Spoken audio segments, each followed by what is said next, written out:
Today we're talking about why my audio can seem more quiet than the audio of other YouTube channels. Let's go.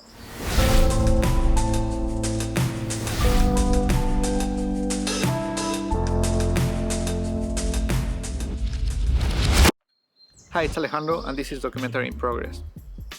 Over the last few years I've been learning a few things about filmmaking and about documentary filmmaking in particular.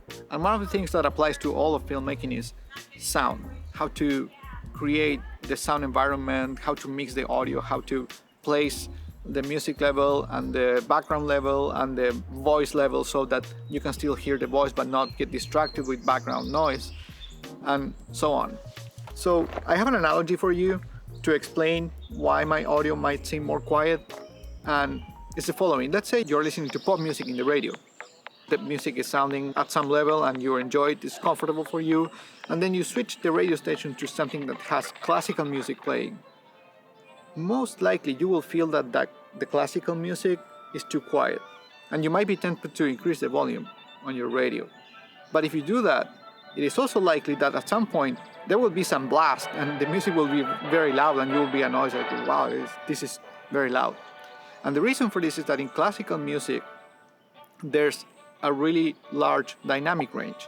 And dynamic range is basically this difference between the really quiet parts and the really loud parts. That's a big difference. If you go to the theater to listen to classical music, you can experience this a lot more. There are parts when the orchestra is so quiet, they're still playing, but it's so quiet you can hear other people moving. Similarly, when you go to the movie theater to watch a movie, in almost any movie, even if it's an action movie, there will be parts that are so quiet that you can hear other people chewing or moving their popcorn, and you might be afraid, okay, I don't want to disturb other people if I keep eating popcorn. So you understand the similarities here, right? The classical music is more like going to the movie theater, and this pop music, which is always at the same level, and that level is pretty loud. That's kind of similar to how many YouTube channels edit their audio.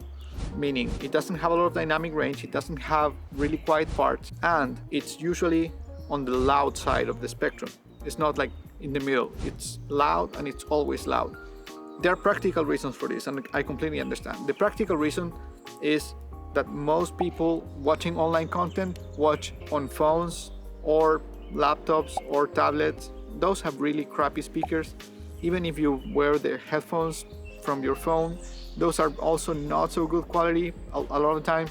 So there's a lot of nuance that you are missing. Even if you have good headphones, a lot of people just watch YouTube in an office with a lot of noise around. So you will still need to filter the interesting part from the rest. You need to remove the background, and that's why the voice, which is the interesting part, goes really loud so that people can clearly separate that from whatever background noise they have.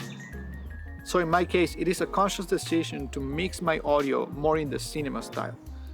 This is good for me because I get to practice how to mix for whatever documentary I'm making, and this is also because my target audience are people interested in filmmaking. So it is my expectation that they will watch videos with better equipment or better sound isolation so that they can hear the differences between the really quiet parts and the really loud parts. There won't be many of them, but it still means that in general my audio will be a little more quiet than other videos, because I want to have room for that really loud part when it comes, and it won't come always, but when it does, I want there to be a difference.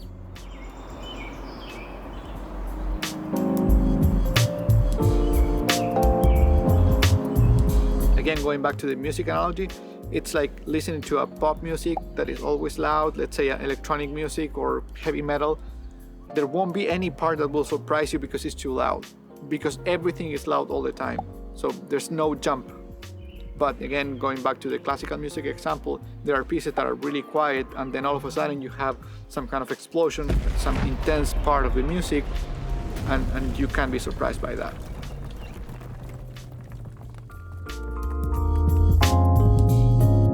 I know I might lose some audience because of that. don't really have the pressure of a big channel or a monetized channel anyway, so that's fine. I am making this explicitly, as I said, for me and for my target audience. I will be making a separate video with the technical details. Just as a teaser, what I'm talking about is LUFS or LUFS. This is a number that basically measures the overall perception of loudness of a in this case a video. It can be music as well. And my choice for the LUFS number, for those who know, but I will explain this in the technical video, my choice is -23 LUFS, which is the standard for cinema. And on YouTube and other platforms, you can find videos that are way louder than that at -17 or -16 LUFS, which is very common, especially for voices, for podcast style. And that's way too loud for me. If you go to Spotify or some other platforms doing music, it can go way louder than that at -14, for example. And I've heard even more than that, which is crazy. That's basically music that is really loud all the time. And it can be annoying too. You know, it's actually not even healthy for your hearing.